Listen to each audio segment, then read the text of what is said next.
Hello guys, good morning and happy Saturday mga sis kasari. Happy selling and have a nice day. And welcome back again sa aking YouTube channel. At ako ay nandito sa kitchen namin guys. Nagluluto ako ng spaghetti. So ito ang aking lulutuin. And nandyan na yung pasta ko. Kasi si Mr. ay birth month niya ngayon. Tapos meron silang recollection sa aming parokya. So lahat ng nag-celebrate ng birthday for the month of May ay sila yung sponsor sa kanilang snacks. So lulutuan ko siya ng spaghetti. Ito yung ginagamit natin at ako ay gigilingin ko pa ito. Meron tayong meat grinder dyan dito guys. Gigilingin ko pa ito para iluto ko sa aking spaghetti. So ito yung style ko. Meron akong Filipino style and then maglalagay ako ng dalawa to guys, kulang pa to ng isa kasi pang toppings natin ang egg and cheese at saka yung ebap, and then lalagyan ko din ang ating sauce ng ebap and pork. Okay, so ito ang aking style, and then mag-prepare pa ako ng onion and garlic. But before that, samahan niyo akong magiling ng karning baboy kasi ito ang gagamitin ko sa aking spaghetti. So ito guys, piniprepare ko na ang aking mga ingredients at i-on ko muna ang aking gilingan, ang aking meat grinder kasi meron kaming sariling meat grinder dito guys, no, bagong-bago yan siya para pag may bumili ay may giniling kami. Okay.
Pila? Sige. Oo. Okay guys, tapos na ako, no? Very madali lang. Siguro pag hindi ako nag-video, mga 2 minutes lang ito. And then umabot tayo ng 3 minutes kasi ang aking isang kamay ay humahawak sa aking camera. Okay, at magkuha tayo dito ng isa pang ebap. Yun, ito ang kagandahan na meron tayong tindahan kasi magkuha lang tayo sa store. So ito na, meron tayong ground pork, 2 pack na spaghetti sauce, 2 ebap. So ito ang toppings natin, yan siya. So ito, ilalagay ko yan. Yan. Wala nang hotdog guys kasi mga senior yung mga kasama ni Mr. At kung nakita nyo, ang aking pork, ang aking ground pork ay walang halong taba, no? Lahat ay pure laman. Mga laman yan siya. Okay, at ako'y magluluto na. Kukuha lang ako ng garlic and onions. So guys, meron akong 24 packs na Amorins. Ito yung original na breading mix ng mga fried chicken. Tapos, mas nauna ito guys sa crispy fry, and then mas masarap ito kaysa crispy fry para sa akin. Mas masarap ito. So, mas gustong-gusto kong itong gagamitin kaysa crispy fry, no? So, 24 packs. Yung maliit ay sa Monday na lang daw kasi naubusan sila.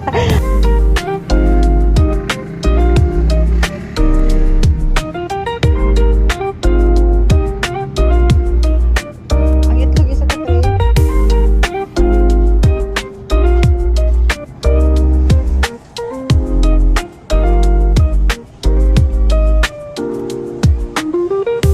Wow! Andyan pala si Sang-Sang!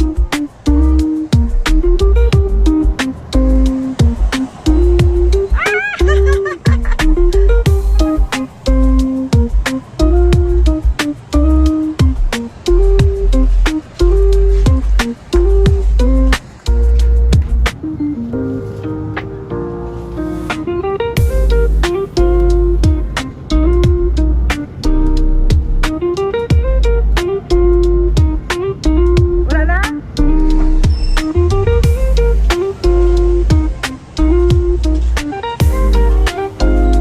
Sakit? Okay.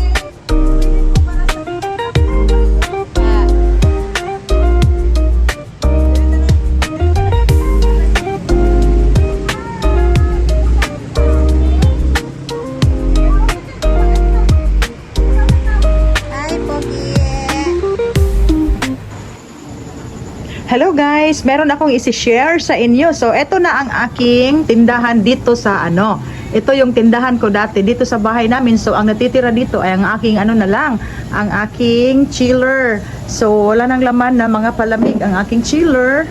Yan na lang yung mga kinukonsumo namin dito. So, yung aking bulkless rack dito ay naibenta ko na, and then doon banda yung isa, at saka yung dito sa garage. Yan guys. So, malawak na ang aming space. Kung makikita nyo, yan, dito kami tumatambay everyday at dito kami kumakain kasi mahangin dito, and then malamig, no? Hindi masyadong mainit compare natin kung kami ay nandoon sa loob ng bahay. So, dyan ay nilalagyan na namin ng mga sapatos, and then ito hindi ko pinatanggal kasi safety kami pag naka-close dyan. Pag wala kami dito, walang tao dito sa bahay, so andyan yung aking mga bougainvillea. Okay, so meron akong mga napamili. Ang sadya namin guys, sana sa Lots, kasi bibili kami ng karning baka dahil Mother's Day ngayon, pero out of stock ang kanilang karning baka. So dumiretso kami ng aking mister sa SM. So doon guys ay merong mga stocks na hindi available at matagal nang walang stocks sa Lots for Less, no? Kagaya ng ito, Milo sa Shea, matagal na itong out of stock. Sa grocery din wala, sa mga supermarket dito walang stocks. So nakakuha ako ng 3 dosena, kaso lang medyo mahal, 111 per dozens. And then meron silang birch tree na malaki ang na-save natin guys, kasi save 30 pesos tayo sa 2 pack. And then Coco Mama na malaki, wala sa Lots for Less, and sa Sursum wala din. So nakakuha ako sa SM and itong barbecue marinade. And then guys, nagsisimula na akong mag-stocks ng Nestle All-Purpose Cream. Ito ay 127 lang. Save 15 pesos tayo. So ang laking ma-save natin. Tapos February 2027 pa ang kanyang expiration. So yan guys, no, pag may extra money kayo sa inyong mga groceries, mag-stocks na kayo ng mga ganito kasi malakas na malakas pag December. Tapos ito din guys, wala sa Lots for Less, sweet chili sauce. Matagal na akong walang stocks na ganyan. And then may bote pa. Tapos medyo marami ito guys, no? 2, 4, 6, 8, 10, 12, 14, 16, 18, 20, 22 pieces ang aking Nestle All-Purpose Cream. Ito, 100 pesos ang puhunan. Medyo nag-increase ito. 1 kilo na spaghetti sauce and sweet chili sauce na UFC na maliit lang. And then ito din, always out of stock ang tissue. Tapos itong nasa labas na ng cellophane ay namin, konsumo na namin yan siya. So ang sadya namin doon guys ay mamili lang ng karning baka. Tapos kumuha din ako ng para dito sa bahay namin. Okay, at ito ay ipapasok ko pa doon sa loob ng bahay namin. And then ito, hindi ko na tinanggal ang cellophane para dadalhin yan sa aming tindahan. Okay, ito guys, ito ang aming kaganapan ngayong araw ng Sunday. Close kami, nag-rest day kami ng aking mister. Pero namili pa rin. Yan guys, nag-grocery pa rin tayo. And si mister ay nagluto ng karning baka. Nagluto ng karning baka at meron akong cake, regalo ng aking anak. Eto guys, regalo ng aking anakens. Okay. So dito. Oh sige, pag-video okay mo. Okay. Nagluto si Mr. na karning baka. Luto na? Hindi pa? Hindi pa luto. Wow, nag-upa. Ano man siya pang? Unsa man na? Sobraman siya. Puno kayong kaldero. Musos-usra daw na. Okay, ito yung rice namin guys. At itong aming kitchen ay subject for repair.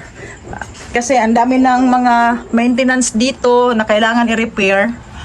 Yan guys, may tulo na doon ang kitchen namin. So, mga ano pa na pa? 1 hour? Daddy? Mga 1 hour pa. Dito guys, si Mr. ang cook namin. Ang master chefs. Master chefs. Sila lang. Sige, pag video okay na mo. Kaya ako pa itong hakuton tong mga pagkaon dito. Alright, so mayong gabi sa tanan. Medyo correct. And happy Mother's Day to all the mothers that are celebrating today. And happy Mother's Day to my most beloved mother here, Georgina Del Mar, who sacrificed her life